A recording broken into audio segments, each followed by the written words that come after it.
Mahilig kang manood ng naghahalo-halo?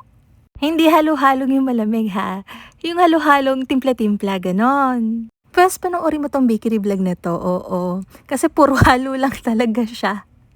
And gano'n naman talaga sa bakery 'no, walang katapusang timpla, timpla doon, timpla dito. Hindi mo na lang namamalayan na lumilipas na lang yung oras kahahalo mo, oo. Minsan nga kahit nagawa mo na lahat ng kailangan mong gawin, kailangan mong itimpla, may maiisip ka pang idea, kiklik. Tapos magtitimpla ka ulit, oo, ganun yon. Tapos yung idea na yon na tinaray mo, yun pa yung magiging bago mong bestseller. Kaya naniniwala ako na yung mga baker, artist din talaga eh. Isipin nyo nakikreate nila yung ideas nila, hindi lang yung sa itsura, pati na rin yung sa lasa, di ba? Anyways, yung ginagawa ko sa part ng video na to ay sponge cake. Alam nyo, akala ko tapos na talaga yung tiramisu craze, oo. Sabay naglabas si Goldilocks, oo. So, ayun, tinaray ko din. Pwede rin yun ha, yung kukuha ka ng inspiration, ng idea din sa iba, oo. Tapos try mo ng sarili mong version. Wala naman masama dun. Hindi lahat ng bagay, oo, alam natin or maiisip natin, kailangan natin ng iba para mag-grow. Wala akong masabi masyado kapagka nagbe-bakery vlog. Alam niyo hindi talaga ako magaling sa ganito, eh. More on nakikinig talaga ako 'pag may nagkukuwento. Pero anyways, dahil wala akong masabi, wala akong maisip na ikuwento, kuwento ko na lang yung ano, yung time na nagsimula akong mag-content. Natatandaan ko year 2019 ako nag-start, bago mag-pandemic, oo. Nagkaroon ako ng bagong cellphone, kaya yun. May camera, first time ko magka-cellphone na may magandang camera. Kaya nag-try ako. And before, akala ko talaga, common, oo. Alam niyo yung mga kasi marami akong kilalang baker, oo, yung mga baker talaga sa panaderya. And nakakita ko sa kanila, nakakapag-produce naman sila talaga din ng mabilis, na maraming tinapay, ng mga cakes. Kaya ang nasa isip ko, common lang tong ginagawa ko, walang special. And hanggang ngayon, hindi niyo mababago yung isip ko 'pag may nagsabi sa "Ang galing-galing mo, ang ganito-ganito mo." Hindi, alam niyo maraming mas magagaling, mas maraming mas mabibilis kumilos kaysa sa'kin. Siguro hindi lang sila nakikita or hindi sila nagvi-video malamang. Pero mas maraming magaling and alam niyo kaya hindi ko tinatanggal yung paniniwala kong gano'n. Kasi it keeps me grounded, oo. Kapagka iniisip ko or hindi ko man lang nga kayang isipin na magaling na ako kasi, more on bakery kasi talaga ako, eh, or cafe puwede na. Pero hindi ako yung kasing galing ng professional. Oo, tanggap ko yun and alam ko yun. Wala akong professional training sa mga schools, 'di ba? And kahit gustuhin ko man siyang gawin ngayon na medyo may budget na, hindi ko rin magawa kasi kulang naman sa oras. Kaya alam niyo yun, alam niyo ang dami ko talagang gustong gawin, ang dami kong gustong matutunan.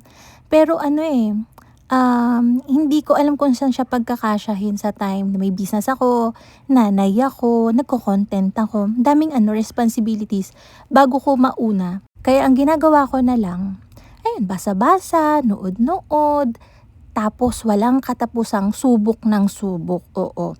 Kapag may naisip ako or may nagustuhan akong gawin, ta-try ko kaagad yan kahit ipagsiksikan ko sa oras ng production ko, susubukan ko talaga. Kaya ang pinapanood ko talaga, yung mga professional talaga, yung mga, alam mo, sila Omori, yung mga magagaling talaga, mostly international yung napapanood ko, yung may mga malalaking shop na talaga, oo. Or kaya mga bakery vlog na ng Japan, ng Korea. Oo, yun ang paborito ko talagang panoorin kapag may time ako, pampalipas oras.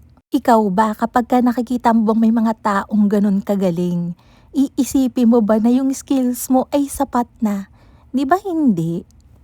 Kaya ang mangyayari, ipupush mo ng ipupush yung sarili mo para alam mo yun, kahit gatiting ng galing nila, makaya mong gawin. Or yung mga ginagawa nila, kaya mo rin magawa, 'di ba? Kaya pag may nagsasabi sa akin, ang humble mo naman, chef. Actually, hindi talaga ako chef eh.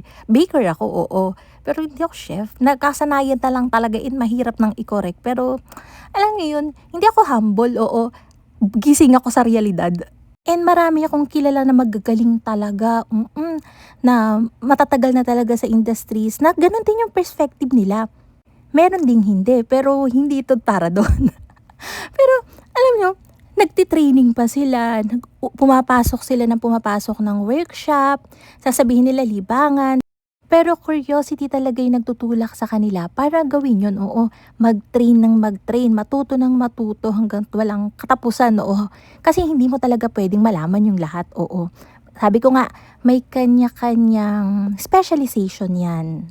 And kung may gusto kang matutunan na bago, syempre, aaralin mo. Pinakamadaling gawin, magpaturo ka dun sa magaling na. So ayun, ang layo na nung storya ko.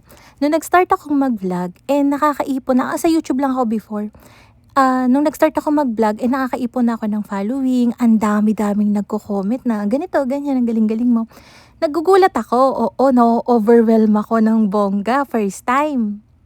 Hindi ko inakala na maraming makaka-appreciate, and hindi ko nga inakala man lang na may manunood, kasi ang nasa isip ko, common siya. Kung natutunan ko siya, kung alam ko siya kung paano gawin, mas malamang na mas maraming may alam kung paano siya gawin.